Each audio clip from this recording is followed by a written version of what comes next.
Right, we are back for our second session, and we've been extremely active in College Band Directors National Association with providing a lot of resources, not only to our members, but certainly to our profession. Number of weeks ago, possibly months ago, Mark Speed asked Robert Ambrose to serve as the chair of the CBDNA COVID-19 Response Committee. And Robert took on this charge and assembled an amazing team who created a comprehensive report as a response to this pandemic. The comprehensive work that went into this is inspiring and certainly astounding. As we move into our next session, covering all the bases, we'd like to welcome Dr. Robert Ambrose, the chair of the CBDNA COVID-19 Response Committee, as well as the director of bands and associate director of the School of Music at Georgia State University. Robert, great to see you, my friend. Hi, Barry. Thanks so much. And hello to everybody else. It's my pleasure to be here today to speak a little bit on behalf of the committee and on behalf of the document that we assembled. I want to thank Mark Speed for asking me to take on this assignment. I was thrilled to do it. And the first thing I did was put together a group of the smartest people that I could find. And we found broad representation throughout the profession. And I want to begin by acknowledging my colleagues, Christopher Bianco from Western Washington University, Jason Kasler, Arizona State, Shelby Chipman, Florida A&M, Cynthia Johnston Turner from the University of Georgia, Jerry Junkin from the University of Texas at Austin, Alan McMurray, emeritus retired professor from the University of Colorado, Tanya Mitchell Spradlin from Penn State, Gerard Morris, University of Puget Sound, composer Alex Shapiro, Mallory Thompson from Northwestern University, and Emily Trinan from the University of Minnesota. So my big thanks to them and to Mark for his support. We were charged specifically with dealing with concert ensembles. Barry's group was going to deal with athletic bands. We were asked to deal with concert ensembles only. So if our document seems narrow in that way, that's the reason. That's what we were charged with. We had an initial release date of this document of July 1. Mark and I agreed that that would be a good time to get the document out. And then all of a sudden, things started moving at the speed of light, and people were calling us and saying, hey, I'm meeting with my administration in 3 days, and I need some information now. So we bumped it from July 1st to May 21st, which is an extraordinarily tight turnaround. So given that fact and the fact that COVID-19 is a fluid situation, this is a living document, and certainly it's going to be updated, and certainly there are going to be things that we missed. I'm going to show you the document here in a second if you haven't seen it. And near the end, there's a link to a Google form where we're taking comments and suggestions. We've had some wonderful comments and suggestions, and encourage you to provide more if you wish. I also want to mention that we've started a Facebook group called the CBDNA COVID-19 Forum. There are almost, I think, almost 1,400 members already, and that's a place to exchange information. So I encourage you to, if you're a Facebook person, to go ahead and join that group as well. I think that'll become a wonderful repository. I'm going to go ahead and share my screen here. And while certainly it's not my goal to read a document to you, I do want to at least have it here visible. Barry, can you confirm that you can see that? Yes, can be seen. Thank you. Wonderful. Barry's going to be checking the chat for any questions. And really, this is, as far as I'm concerned, a Q&A session. And I'm happy to answer any questions I can. But I'll just quickly go through the document here. Barry, is that of a size that people can see? Should it be larger? Is it okay? I think that looks good. Okay, wonderful. If there's a way, if there is a way maybe to make it a little bit larger, my eyes are pretty bad. Yeah. Is that better? Yeah, that's much better. Thank you. Yeah, thanks, Barry. So as you can see, this says published version 1.0, which is basically our way of saying this document is going to get updated. We've already received so much great information, not only from our college colleagues, but from our secondary and primary school colleagues as well. I was so pleased to see so many emails from people outside of CBDNA that had found this to be a great resource. And that's part of the reason we rushed. I hate to use that word, but we really did rush to get this out. So here's our table of contents, and I'll just quickly go through each section. And Barry, what I think I'll do is I'll discuss briefly a section, and then if there are any questions in the chat, please jump in and let me know, and I'll answer those. That sounds great. Yeah, it starts with a message to the committee, and the most important thing in this message is the last little two sentences. be kind to yourself. There's no manual for what we are going through. And we mean that really seriously. So that's just a message from us. A preamble here talks about the scope of our committee, the things that we were looking at and the things that we were not looking at.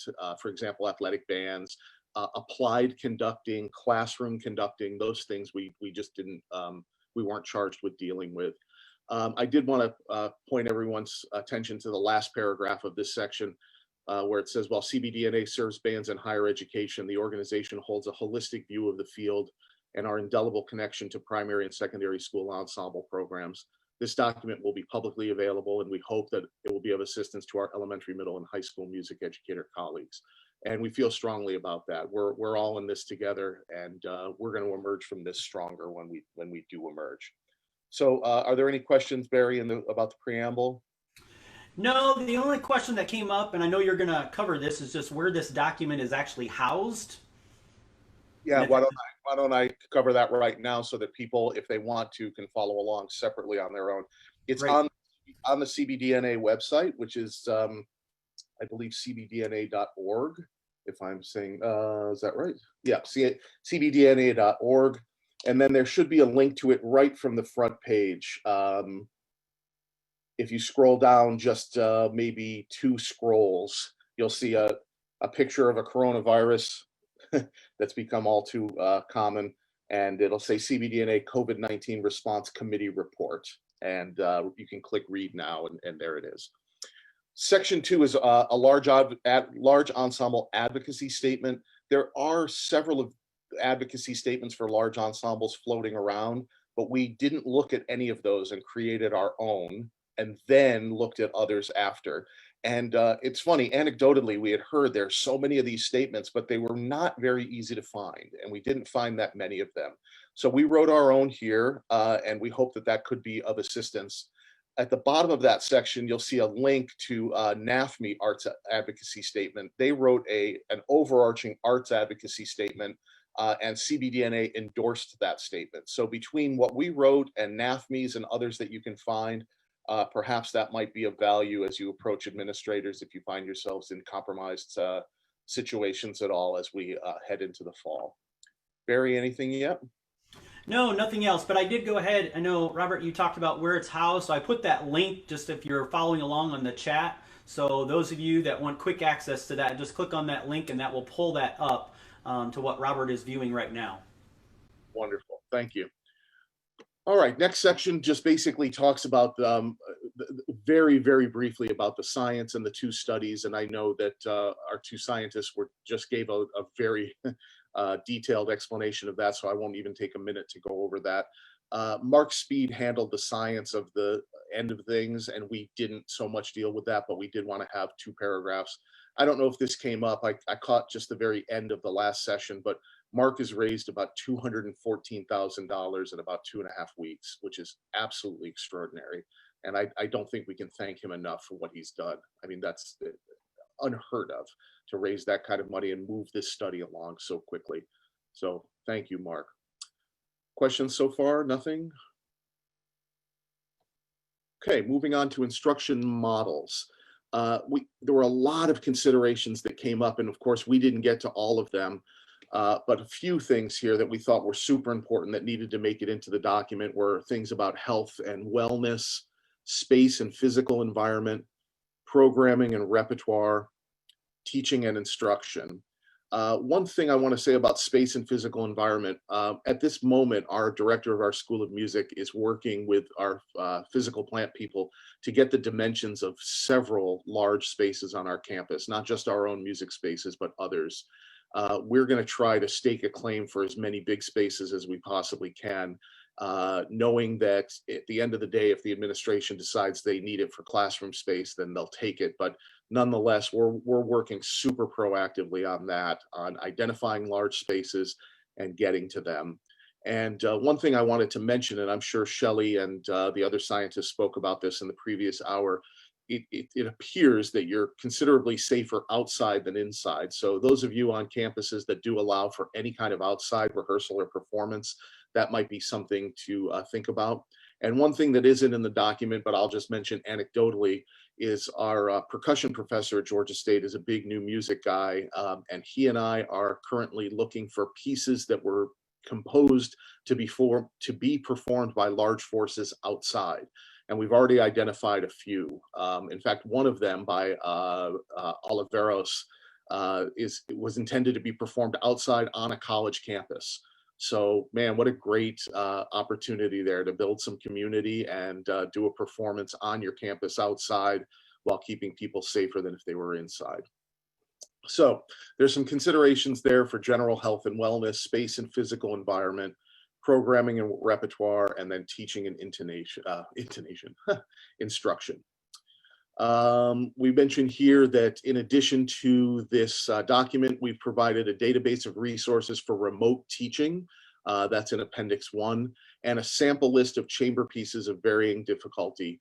And one of the things I enjoyed most about that appendix, I'm actually going to scroll up to it right now, is the large list we came up with of pieces for indeterminate ensemble or non-specified ensemble, and those are here. These are pieces that were not written for wind band, but were written for indeterminate instruments, and in some cases, no instruments. It could just be voice. And we don't expect this list to be comprehensive by any means, but it's just a good jumping off point of some things where you could find a way to get 8 or 10 people together, even without their instruments, and you could still have a viable music experience playing an actual piece. Here's that piece by Pauline Oliveros. I guess it did make it into the document. She called it Bonfire, spelled in a German manner, which was really, really lovely. Okay, I'll scroll back here to our document. Here we are. So after we gave those considerations and lists of resources, we talked about the actual scenarios with which we could be faced. And we only did a couple of scenarios. The first was scenario 1, fully virtual instruction. And I'll come back to that in just a minute. And then scenario 2, which was large ensembles meeting in reduced numbers. And then scenario 3 basically is any other possible blended version of that. Naturally, we didn't spend any time discussing business as usual. Number one, because we think it's highly unlikely that we're going to be in a business as usual situation. But if we are, then we know how to operate under those circumstances. So rolling back here, we made the suggestion, and I think if there's anything of great value, maybe in the document, this might be it, that for virtual instruction, if what we teach can align with one of four concepts or more than one of four, that would be great.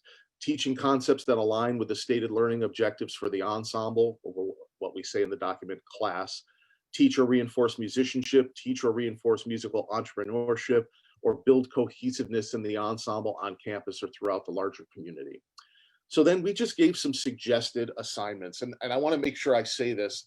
We're not dictating anything with this document. We're just giving suggestions. I wouldn't even go so far as to call them recommendations, suggestions.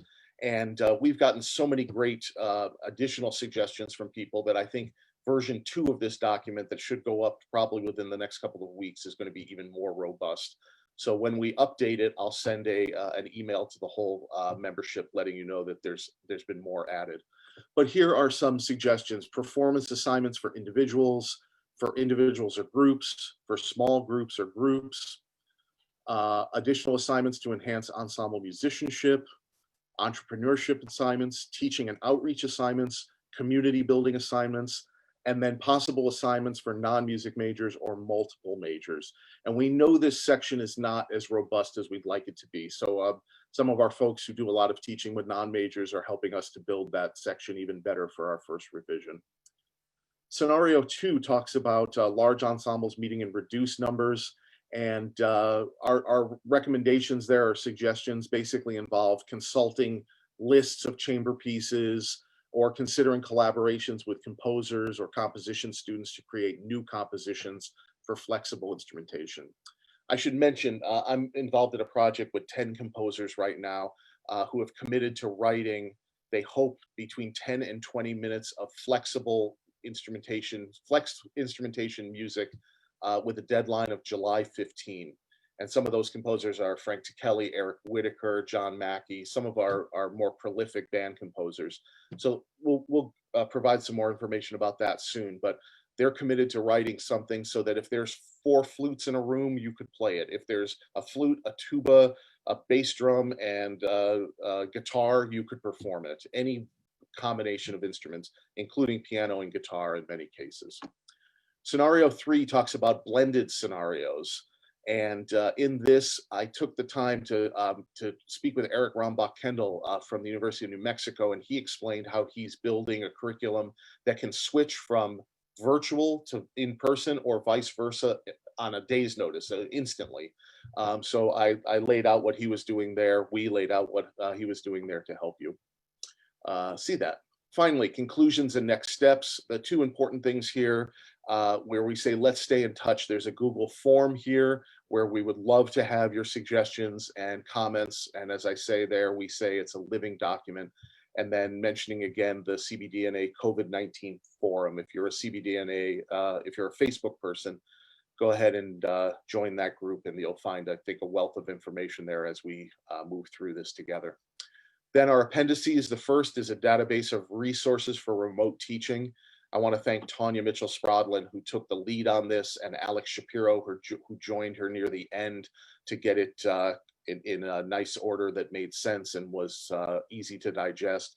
And this is pages of online resources here. So I think those could be of great value, all with live links that will take you to the software or applications in question. Then our second appendix, as I had mentioned, was a sample list of chamber repertoire. The first section was things for 6 or 7 players. And the reason we chose that number is we're just randomly thinking that might be the maximum number that most people would be able to get in a band room of a decent size. We don't really know, so we just sort of guessed there. There's links to, there will be a link soon to the Rodney Winther book in a sortable fashion in Excel, so that you can look through his chamber book and try to find pieces. And I think we're in a situation, friends, where if a piece was written for wind octet, next year it may be flute, oboe, 2 clarinets, a trumpet, euphonium. We may find ourselves in a situation where we're having to make substitutions that we wouldn't normally make. But I think as long as we're making music, that's the most important thing here. Here's a special category of pieces for hands only. Warren Benson wrote variations on a handmade theme, and I'm sure most of us know Steve Reich's clapping music. And someone told me about a third one since then that I can't remember that we have written down, and we'll get into the next version. Finally, our Appendix 3, the University of Minnesota has a robust campus band program of all non-majors, 4 campus bands, all non-music majors.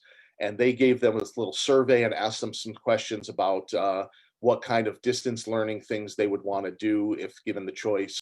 And we published the results of that, and then some free response comments at the bottom. So there's the document as it lives and breathes, everybody. I'll leave it up for a moment and ask if there are any questions at all. Barry? Yeah, we've just had some folks, again, lots of people commenting on the resource section of this document, Robert. Could you maybe speak a little more? I think some folks are really interested in the Flex Music Project. When those resources are available, is that going to be part of this document, or where can folks really go to know when those resources are available? Sure, I'm happy to talk about it.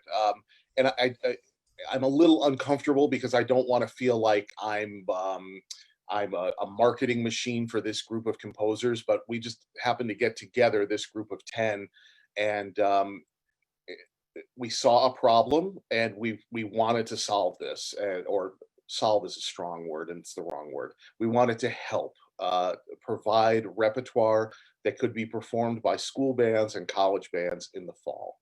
So it's a group of 10 composers. I'll just say who they are. It's John Mackey, Frank Kelly, Pete Meekin, Eric Whitaker, Michael Doherty, Jen Jolly, Alex Shapiro, Steve Bryant, Omar Thomas, and Brian Balmages. Those are the 10 composers.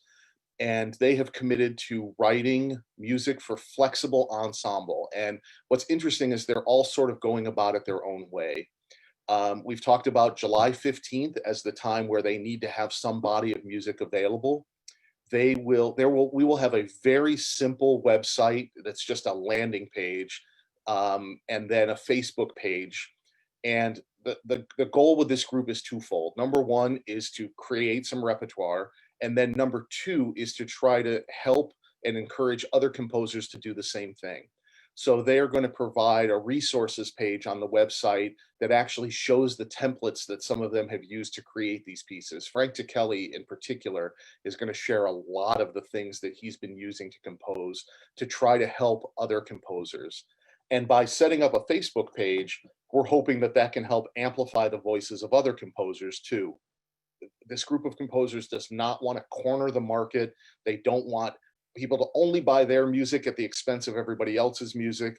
They just saw a way to help and are working on doing that, but they also want to help to amplify the voices of other composers as well. So the question has come up frequently about how much it will cost. Each composer is going to handle that their own way, and there will be no central repository for anything. Each composer will handle that on their own websites and through their own distribution models, and that's how that's going to work. Great.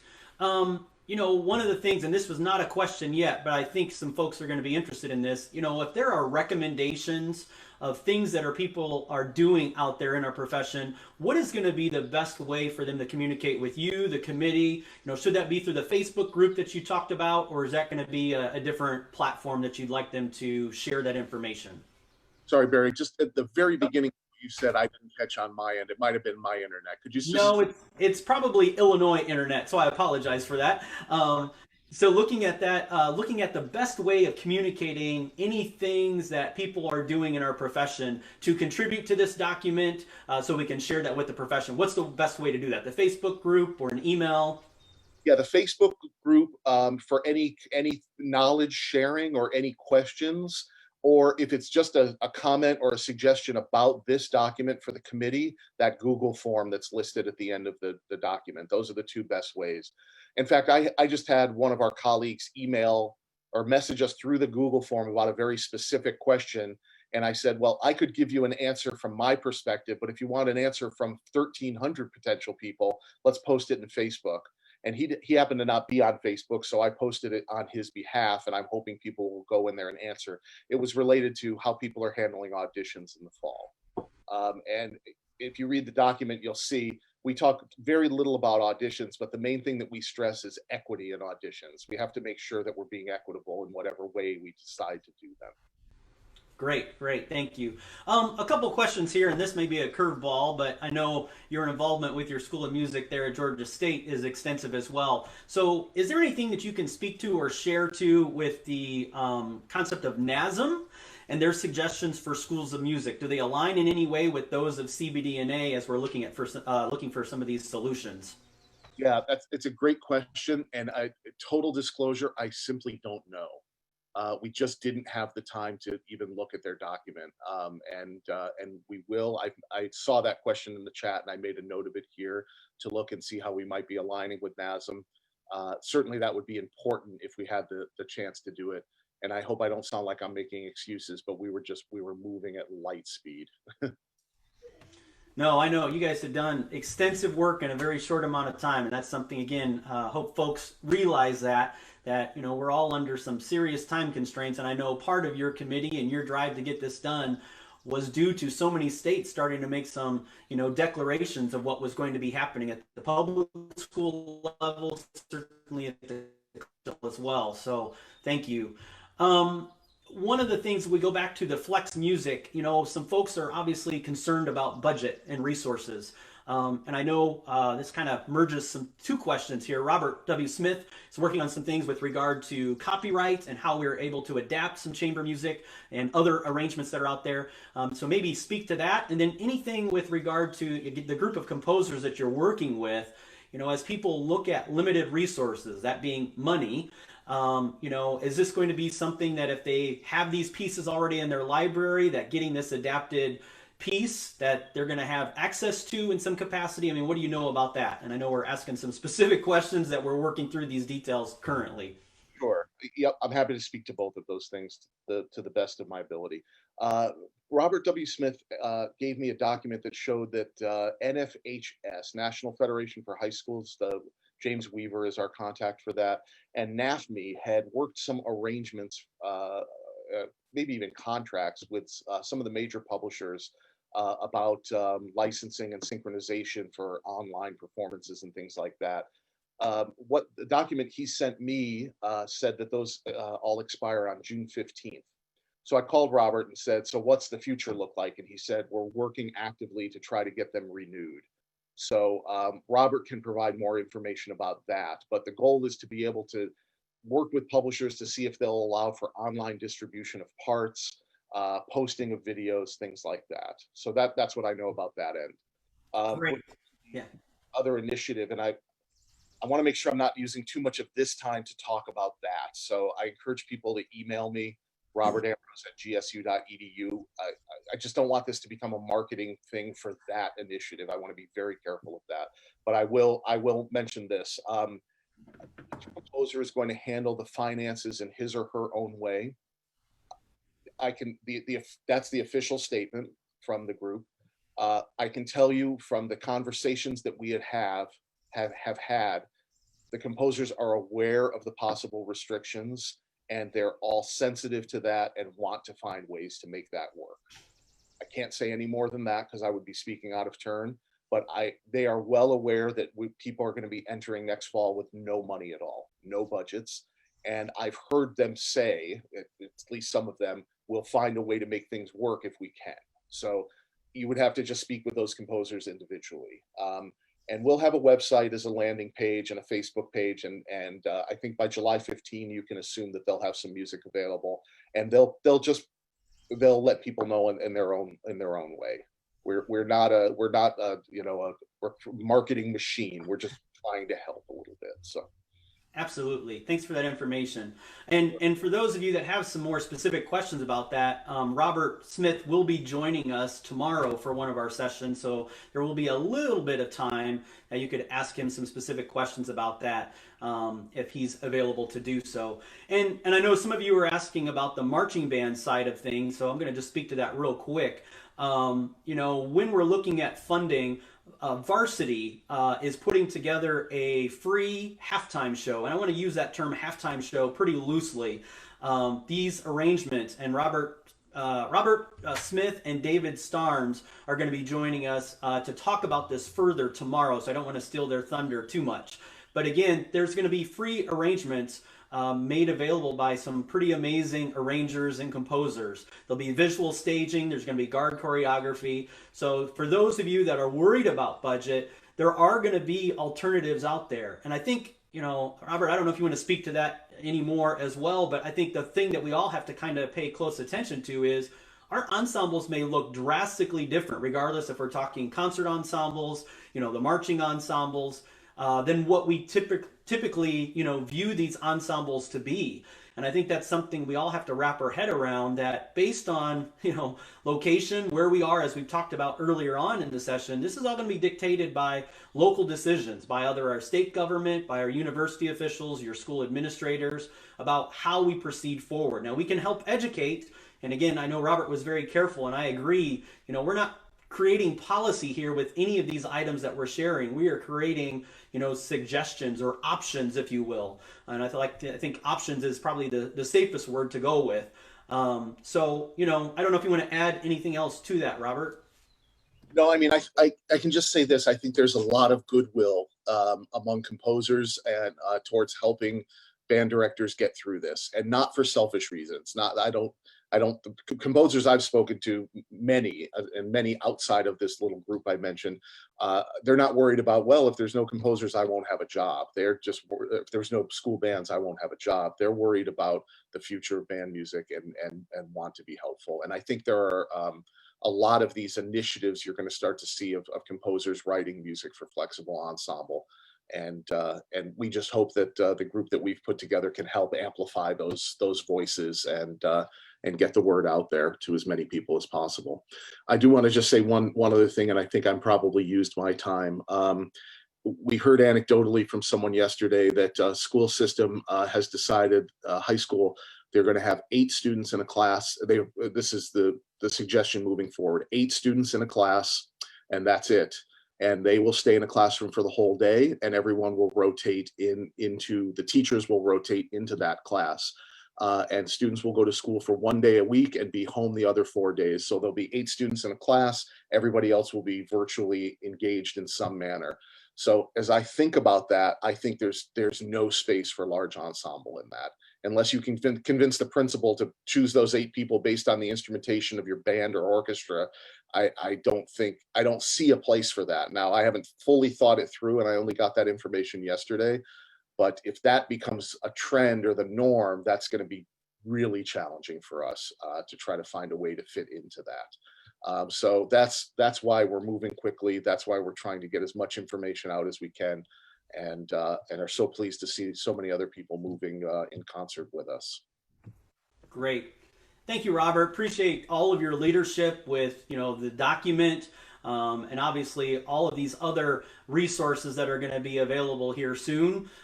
As we talked about, I know people want answers now, and we're all working as fast as we can to create some options for folks. So again, we just encourage everybody to stay tuned for that. If you do have further questions, continue to put those in the Q&A portion of Zoom. Yeah, go ahead, Robert. Sorry, just one last thing. I saw in the comments someone asked for the Facebook group. It's CBDNA COVID-19 forum.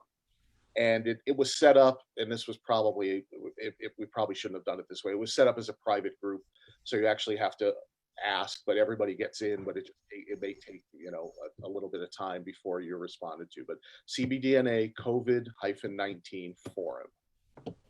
Great. Thank you again.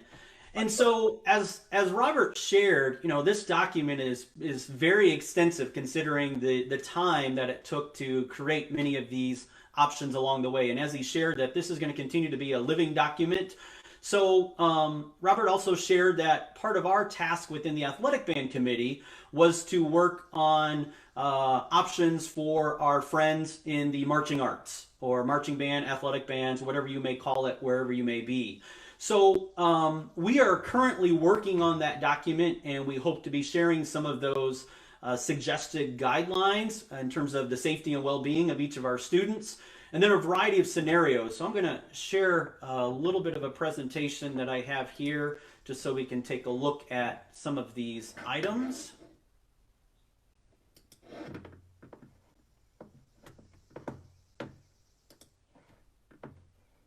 All right.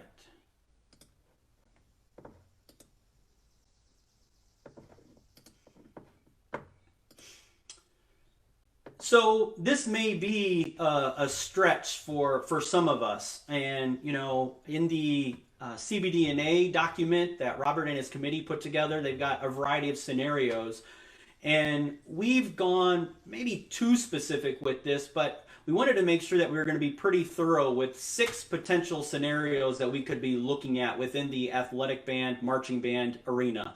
Some of this is going to be maybe more collegiate in nature, but I think there's some very applicable things just to be thinking about some of these items. And I'm going to preface this with the solutions.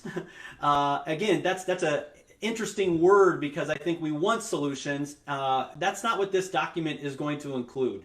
Again, very similarly to what Robert's committee has worked on, these are going to include some options, and this is going to be shared post-symposium as it continues to develop. So, when we look at this is again providing those options and suggestions for fall implementation based on a variety of scenarios.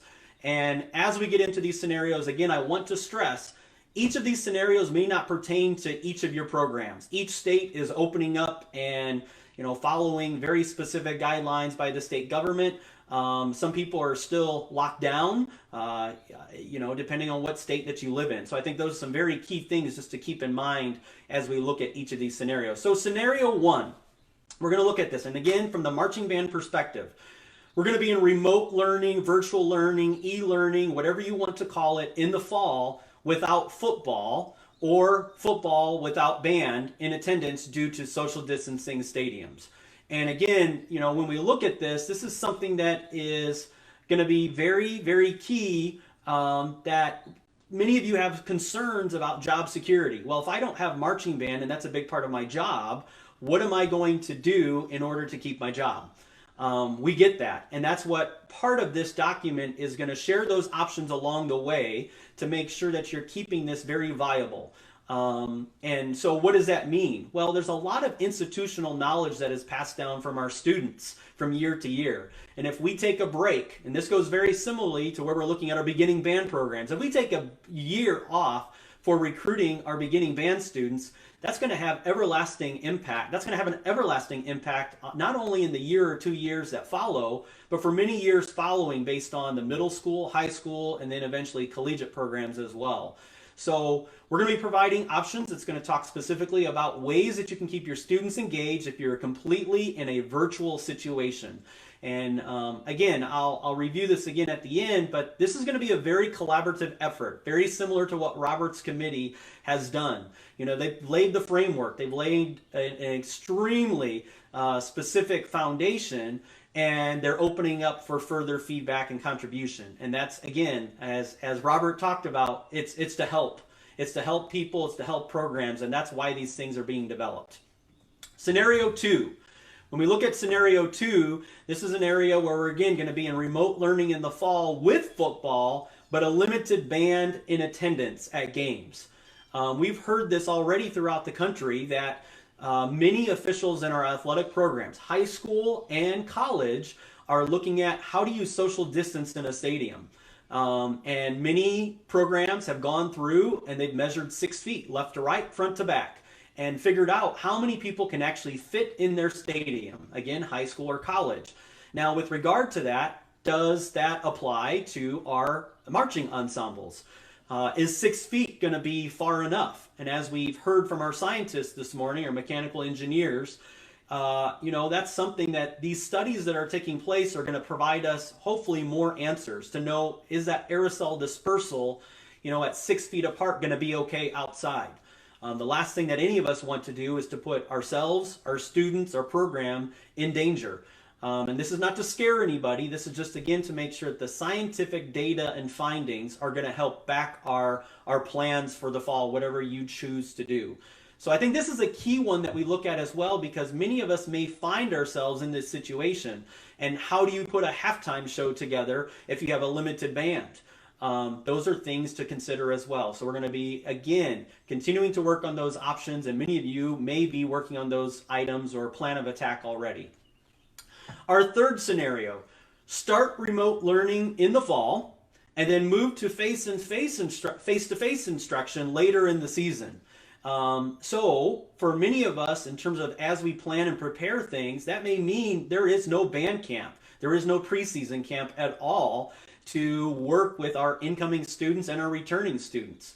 What does that look like? And, you know, some of the items we're thinking about is how do you virtually get your program off to a start, talking about marching fundamentals of musical concepts, working on whatever your pregame music may be, or your fall halftime show, or your fall show, whatever your philosophy is as regard to marching band. How do you kick that off to make sure you're going to be efficient, you're going to be effective, and you keep your students engaged while doing some things virtually?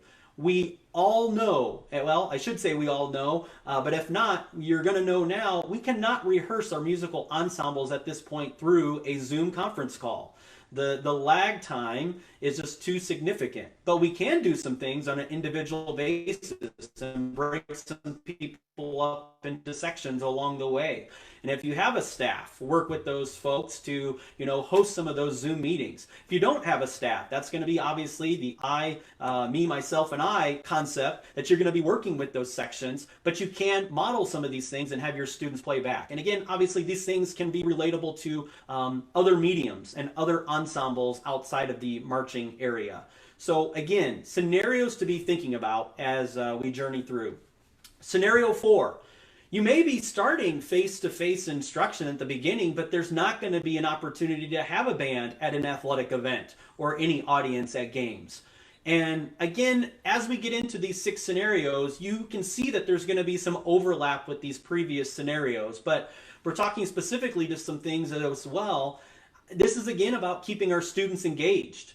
and how are we able to move this activity forward and continue the learning process and to continue to validate our job as music educators, whether we're truly having a marching band out on the field or not. So this is an avenue, again, that we need to be thinking about, and some areas that maybe we can do some community engagement, small groups that perform and help with marketing for school spirit, some things that you can do outside of nursing homes to be able to play and spread school spirit along the way to stay engaged. There's a lot of community outreach opportunities. Yes, it may look very different, and let's be honest, it most likely is going to be different from anything that we've experienced before. But these scenarios are going to help us hopefully create some options for our specific ensembles to keep us relevant throughout. Some of you've put together virtual performances. I'm not going to really weigh in on that. We all know, or should know, that takes an enormous amount of time of editing and time. And we don't want to suggest those virtual performances in lieu of live performances. There is nothing like a live ensemble to elevate the human spirit.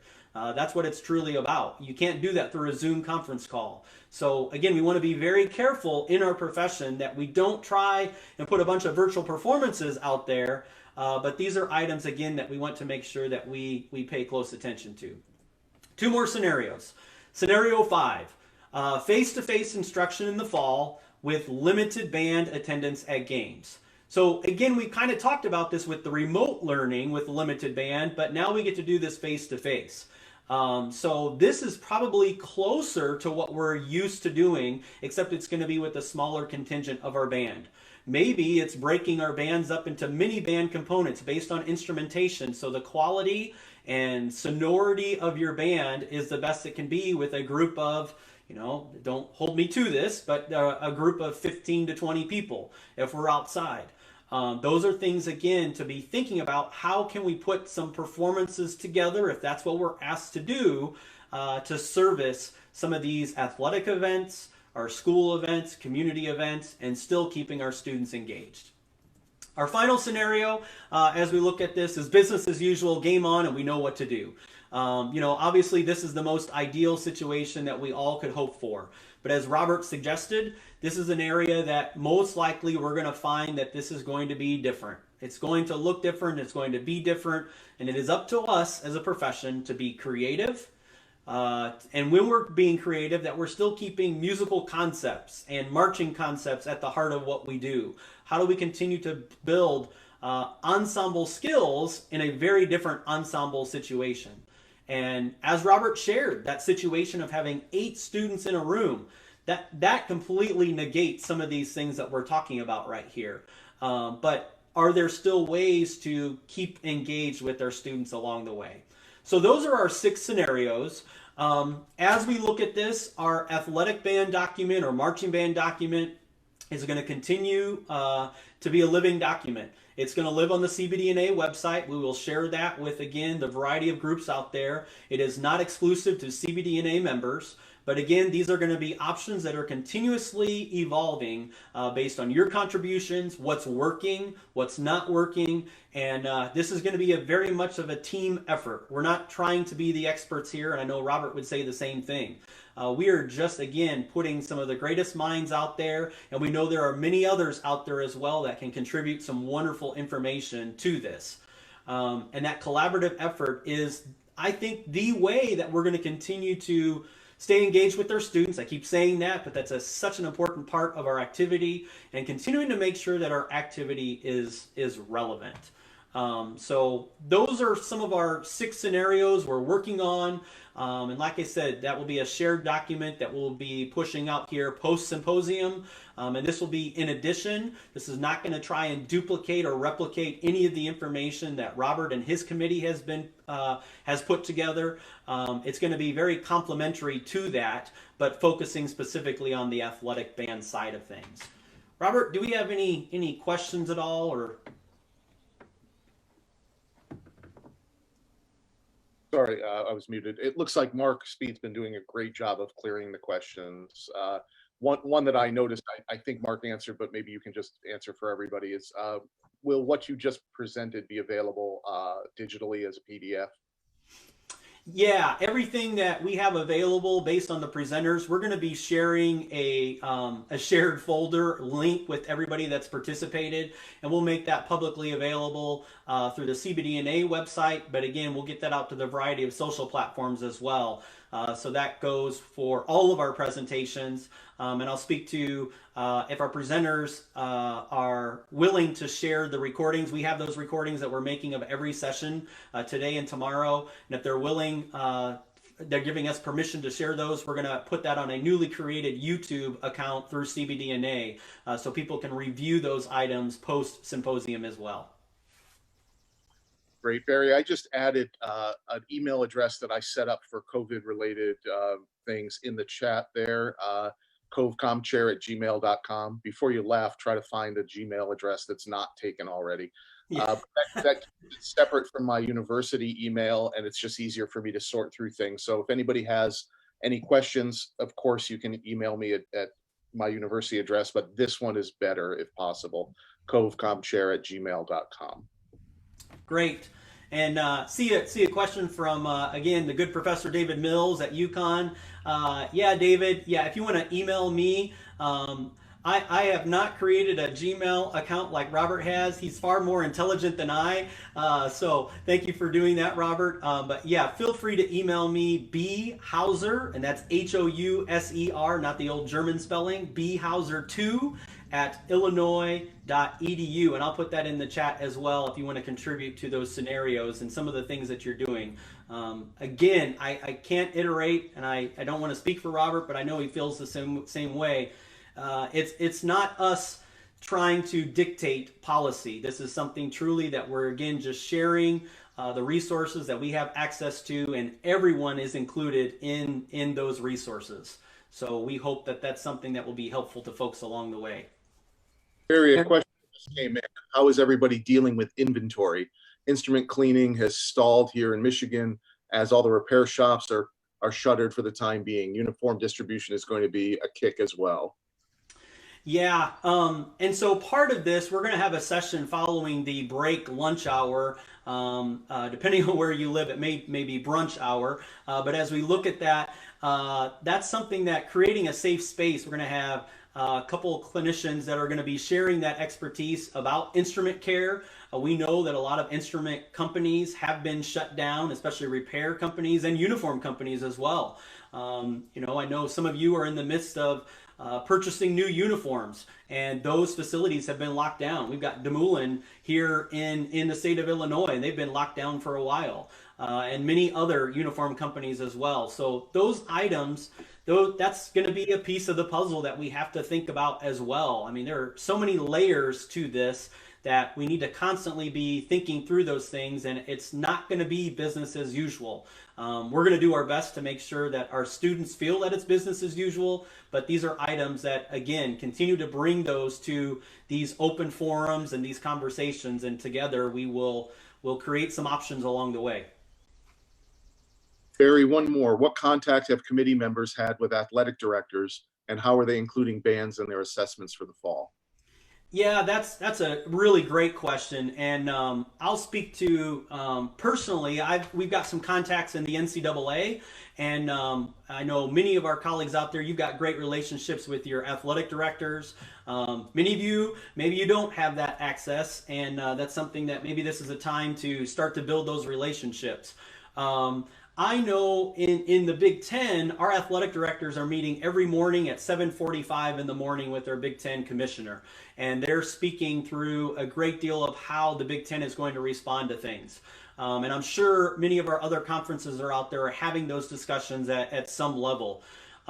So, as we're looking at things, I'm getting a lot of information that we're infusing in this document from the athletic side of things. And I know many of our other colleagues are getting that information as well about what things are going to look like for that specific conference.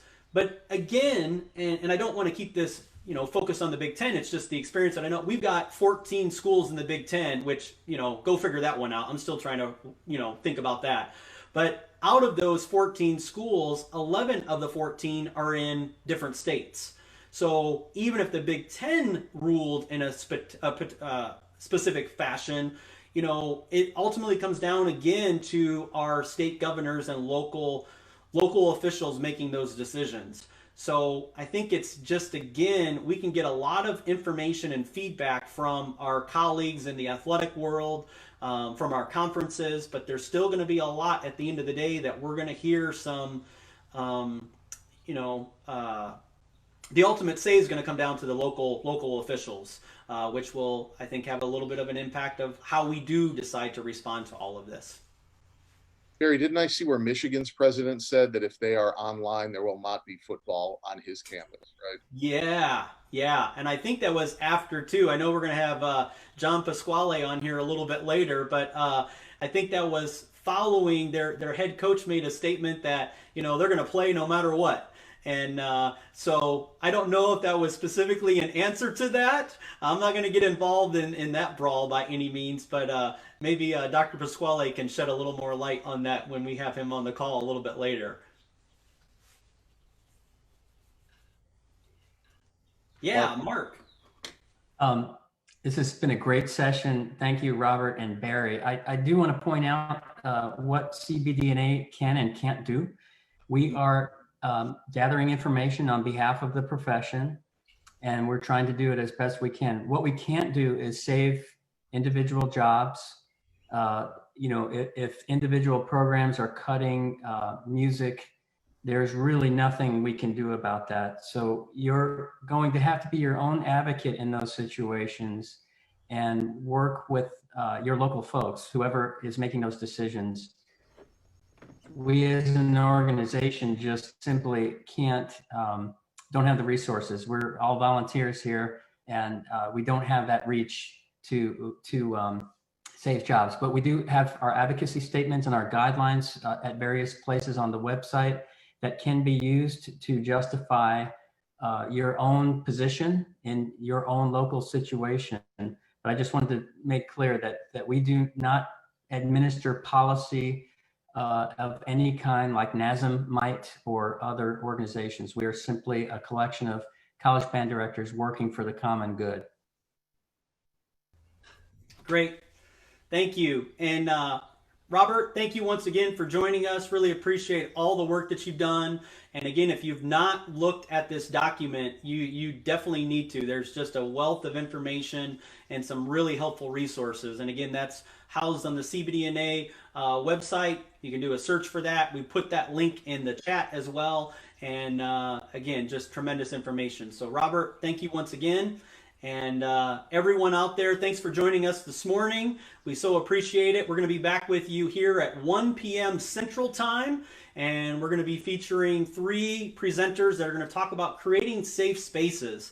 A lot to do with our rehearsal spaces, indoor, outdoor, some suggestions and options there. And we're going to be dealing specifically on the instrument side of things, of the difference of disinfecting instruments, where we are with sanitizing instruments, cleaning instruments. And so we're going to have a great resource to share with us as well. So have a great lunch or snack or brunch, whatever it is, depending on where you live. And again, thanks for a great morning session, everyone. Take care. Be well.